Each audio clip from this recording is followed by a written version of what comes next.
Assalamualaikum warahmatullahi taala wabarakatuh. Anda sekarang bersama saya Ruknuddin Zainur Tamliha Khamsani dalam rancangan Kisah Ruqyah SG. Alhamdulillah sekali lagi anda bersama kami dalam YouTube dan juga Spotify podcast rancangan Kisah Ruqyah SG dengan episod yang mendatang. Hari ini kita nak tayangkan kepada para penonton satu video ni.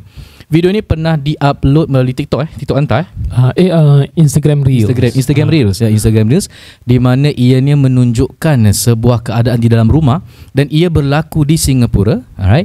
Dan apa yang berlaku terhadap rumah tersebut, saksikan klip seterusnya.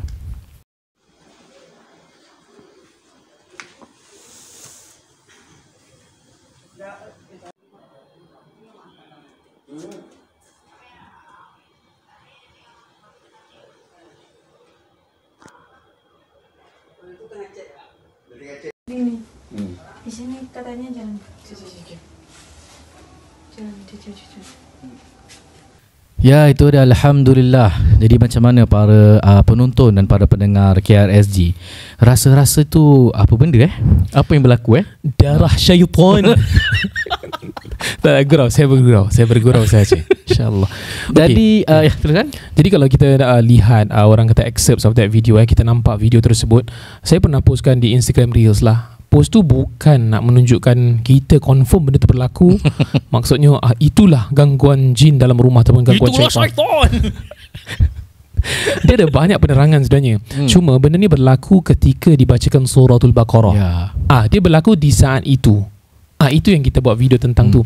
So adalah komen-komen tentang penunggang agama. Ini Pak Ustaz hanya tonton TikTok aja. Okey, para pendengar dan para penonton KRSG dia macam gini cerita dia macam gini. Okey. Rumahnya ada gangguan ada beberapa gangguan, nampak kelibat munculnya jelmaan hantu dan sebagainya. Dan kemudian sahabat kami Ustaz Fauzi Ramli dia membacakan surah Al-Baqarah di dalam rumah tersebut. Dia lepas baca tu berapa hari kemudian ke atau the next day, rumah tu kelihatan ada drips of blood, tanda-tanda darah tu turun dan banyaklah di sebahagian hall pun ada, di dalam bilik pun ada, dan banyak tempat yang ada lumuran darah. Jadi persoalannya kat sini ialah lepas baca Baqarah tiba-tiba ada lumuran darah. Apakah itu gangguan jin? Jadi ramai kalau orang di dalam video tu dia katakan benda ni orang kata fake lah. Benda ni bukan benda yang fake, benar, benda yang palsu. Jadi kita ni bukan nak viralkan benda-benda palsu. Cuma benda ni berlaku kerana sahabat kita yang melakukan ruqyah rumah ataupun rawat rumah, ataupun kita panggil pagar rumah. Okey, jadi kalau dari segi saintifik kita tahu daripada orang-orang yang mengecat rumah, renovasi rumah, mereka mengatakan kemungkinan ada lubang-lubang dalam rumah tersebut, keluarnya macam tanah yang ada di dalam tu, dan itu hanya berlaku pada rumah-rumah lama ataupun rumah yang tidak dicat dengan betul ataupun tidak dikonkritkan simen dengan betul. Jadi bila ada lubang tu, cecair yang bercampur dengan air, tanah dan cat dan sebagainya, dalam tu dia akan keluar dalam bentuk warna itu. Tetapi jadi kalau dalam keadaan ini dia darah, dia bukan cat. So benda yang berbeza. Dan dia bau seperti hanyir-hanyir ikan gitu. Ya. Jadi kalau benda dalam pada saat ni, kita tak cakap 100% benda tu salah dan 100% benda tu betul. Jadi bila kita melihat video yang kita tidak berapa tahu betapa kebenarannya, kita tak ada di situ, kita tak boleh cakap 100% salah jugalah. So kalau benda tu berlaku yang benar, kita menidakkan benda yang dah berlaku. Yes, correct. Yang sebenarnya hanya Allah sahaja yang tahu sebenarnya what happened lah.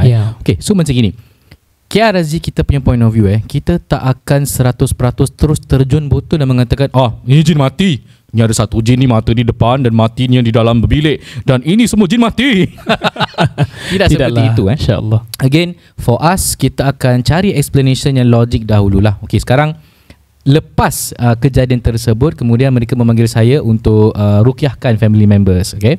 Dan again, saya bukan seseorang yang cepat untuk diagnose ni memang gangguan jin. So kita duduk dan kita cuba tanyalah, kita deduce kita macam investigate pula. Investigate.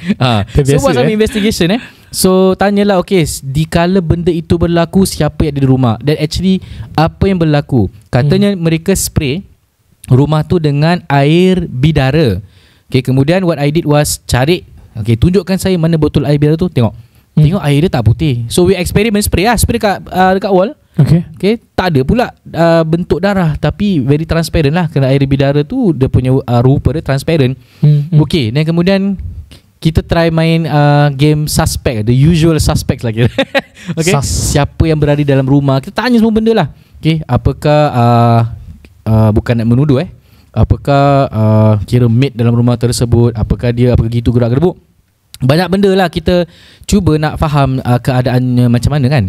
Tapi bila hari yang kita rukyahkan, guess what happen para penonton dan pendengar? Nothing happen. Cuma ada satu reaksi yang berlaku terhadap maid yang berada dalam rumah tersebut. Pembantu rumah. Then what happened next, kali kedua juga, kerana lepas beberapa hari datang lagi darah tersebut. Datang lagi. Rumahnya di mana tak nak sebut. Rumahnya berada di tak boleh cakap. Tapi di Singapura, di tanah air kita lah. Jadi benda ni kita perlu rahsiakan, kerana itu klien kita punya kepentingan lah. InsyaAllah kita tak nak membuka aib lah. Yes. Kita buka cerita saja, dan cerita ini telah diizinkan oleh klien untuk diceritakan. Jadi kali kedua kita rukyahkan, tanya, baru kemungkinan ada ke arah mistik, boleh faham kenapa ini benda berlaku. Rupa-rupanya bila ditanyakan, pembantu rumah tu dulu pernah mengamalkan kuda lumping. Kuda lumping ni dia sama seperti kuda kepang kalau berada di Singapura lah. Tapi dia buat tu bukan di Singapura. Bukan, masa dia berada di negaranya lah. So saya tanya, pernah amalkan? Pernah jadi rasukan? Pernah.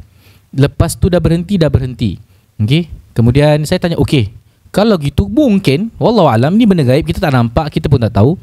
Kemungkinan adalah disebabkan amal itu ini terjadi. Tapi ingat ahli keluarga sekalian, syaitan nak kita menyalahkan pembantu rumah seakan dia yang menyebabkan keadaan rumah seperti ini. So saya cakap, be united, tetap stay united. Jangan tuduh-menuduh, jangan bermusuh di antara satu sama lain. So saya cakap lah, okay. Tapi sampai nangis lah pembantu rumah tu. Dia cakap, bukan salah saya dah berhenti ustaz, saya dah taubat. Saya cakap, jadi kalau bukan daripada awak ke, apa pun yang berlaku, wa ma hum bidarrina bihi min ahadin illa biiznillah, tidaklah musibah ini berlaku melainkan dengan izin Allah Subhanahu Wa Taala. Syaitan ni, ingat dia mengganggu bukan hanya nak menakutkan orang, tapi nak menyemarakkan lagi api permusuhan dan sangka buruk terhadap satu sama lain. Itu sebabnya dalam ruqyah syar'i perlu jangan kita, contohlah dalam pengalaman kita meruqyahkan orang ustaz, ada yang dia ni terkena gangguan, bila kita rukyahkan satu family yang lain pula jadi. So kemungkinan the root of the problem can be orang lain. Dan tapi apa tindakan seterusnya? Kalau mengikut hawa nafsu dan godaan syaitan, maka kita akan salahkan orang tu. Ni sebenarnya kau punya pasal lah ni. Masuk rumah tak baca bismillah lah, tak ambil air wudu lah. Tak nak. Kalau macam gitu, syaitan dah win, syaitan dah menang. Dia akan memusuhkan kita di antara ahli keluarga kita ataupun orang tersayang. Dan dikala benda tu berlaku, itu di antara juga kita panggil sihir pemisah yang halus lah. Biasa pemisah ni kita dengar sejarahnya daripada suami dan isteri. Tapi ahli keluarga, sahabat andai pun boleh berlaku juga. Dan alhamdulillah keluarga yang kita rawat ni, mereka keluarga yang masya Allah lah bersatu dan memberikan kata-kata semangat dan perangsang kepada pembantu rumah untuk teruskan bertugas. Dan pengakhirannya, para pendengar dan para penonton KRSG, apakah ini gangguan jin? Jawapannya kita pun tak tahu. Apakah ini gangguan secara logik dan saintifik? Kita pun tak tahu. Kalau nak cakap dia gangguan secara biasa, banyak juga klip-klip video lain yang menunjukkan disebabkan wear and tear rumah tu sebab jadi macam gitu Dan saya pernah rawat another keluarga. Dia tunjukkan video ni, ustaz tengok. Dia ni dulu pernah menuntut ilmu yang pelik-pelik yang membawa menyeru jin. Pernah tunjuk. Saya terkejut. Ini apa ni? Itulah ustaz. Darah kan, nampak darah dekat wall. So benda ni bukan berlaku hanya kepada keluarga yang kita rawat ini, tetapi berlaku juga kepada orang lain, di mana gangguannya itu ada lumuran-lumuran darah yang jatuh tertumpah daripada dinding masing-masing. Jadi silakan. Dan kalau kita pada orang yang tidak tahu ni, saya jujur saya cakap dengan semua para penonton dan pendengar KRSG, Kisah Ruqyah SG, kalau kita tak tahu jangan cakap dulu. Kadang-kadang dia berlaku pada orang, tak berlaku pada kita. Sebab tu kita mudah untuk cakap ini fake, ini tidak benar. Tetapi kalau orang yang dah melalui proses rawatan, gangguan sihir, santet dan sebagainya, gangguan jin leluhur, jin nasab, dia tak sama. Kalau kita yang tak kena, alhamdulillah, good for you, good for us. Betul? Okey, kita tak diuji macam tu. Tapi kalau orang yang diuji, anda kalau yang buat ruqyah anda faham kalau para pendengar penonton tak buat ruqyah, you belum nampak orang merangkak hentak kepala, naik tembok, itu semua di antara tanda-tanda yang kuat. Lidahnya boleh terjelir. Kalau dia pekik tu, lidah dia boleh keluar panjang. Belum nampak lagi kan. Itu biasa kita nampak kat movie lah. Jadi kalau nampak betul-betul, kalau dari segi logik akal, mana ada ustaz? Bohong ustaz. Ni semua banyak tengok TikTok ni. Kita gitu je pasal kita belum nampak. Jadi bagi orang yang mengalami situasi ini, kita mendoakan. Tak tahu jangan cakap. Dan untuk jadi masyarakat yang bijak, kita fikir, belajar ilmu dulu, kena ada pengalaman baru kita berbual. Kalau tidak, nanti seakan-akan kita ni jadi nanti orang akan mempertikaikan kita lah. Yang penting Allah menjadi saksi kita bukan buat rumah tu campak darah kemudian ambil video, tak ada. Allah menjadi saksi ini berlaku dengan betul. Dan tak silap ada kejadian di dalam rumah yang sama. Mereka masuk dalam rumah dan dalam rumah tu ada 3 orang je, ada berlumuran paku-paku yang karat. Dia keluar darah lagi dari tempat tu, kemudian ada paku-paku yang karat lah. Again, kita nak percaya ni gangguan sihir kan? Kita nak percaya ni gangguan daripada syaitan. Kita nak percaya sangat-sangat. But then again, kebenarannya hanya Allah Subhanahu Wa Taala sahaja yang tahu. Now, which comes to the next question. Ustaz, kalau rumah saya kena gangguan, what can we do? Okay. Kalau kita buka kitab Wiqayatul Insan minal Jinni Wasyaitan karangan Syekh Wahid Abdul Salam Bali, dalam kitab itu dia ada menerangkan untuk merawat rumah tu, dia ada bacaan-bacaan ni lah. Bismillahirrahmanirrahim. Laisa minhu syai'un mutan wa bi izzatillah allati la turam. Panjang. Kemudian dia Syekh Wahid menerangkan, dan dia dinukil daripada kitab Imam Ibnul Qayyim Al-Jauzi. So dia bilang, bacalah surah Saffat 1 sampai 10. Bismillahirrahmanirrahim. Wassafati saffa fazajirati zajra sampai ayat ke-10. Okay. Sama ada mengambil jari, letakkan dalam air tersebut dan baca, kemudian tiup kepada air tersebut dan spray rumah.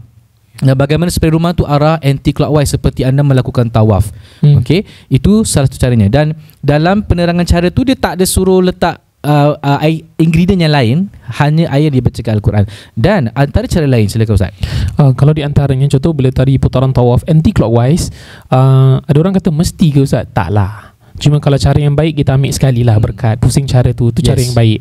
Kalau yang nak buat cara zigzag ke, buatlah. Asalkan penting baca surah Saffat tu penting. Dan pada ayat yang tertentu, wa hifdhan min kulli syaitan marid, boleh ulang-ulang.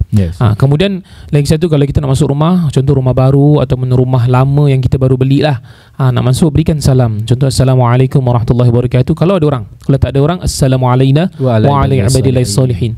Tambahkan selepas salam tu Bismillahi Allahu Akbar. Tambahkan Bismillahi Allahu Akbar, dengan nama Allah, Allah Maha Besar.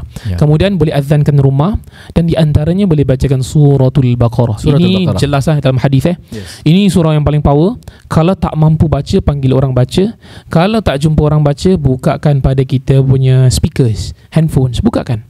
Biar rumah tu dengar setiap 3 hari, buka dan sebagainya, insya-Allah.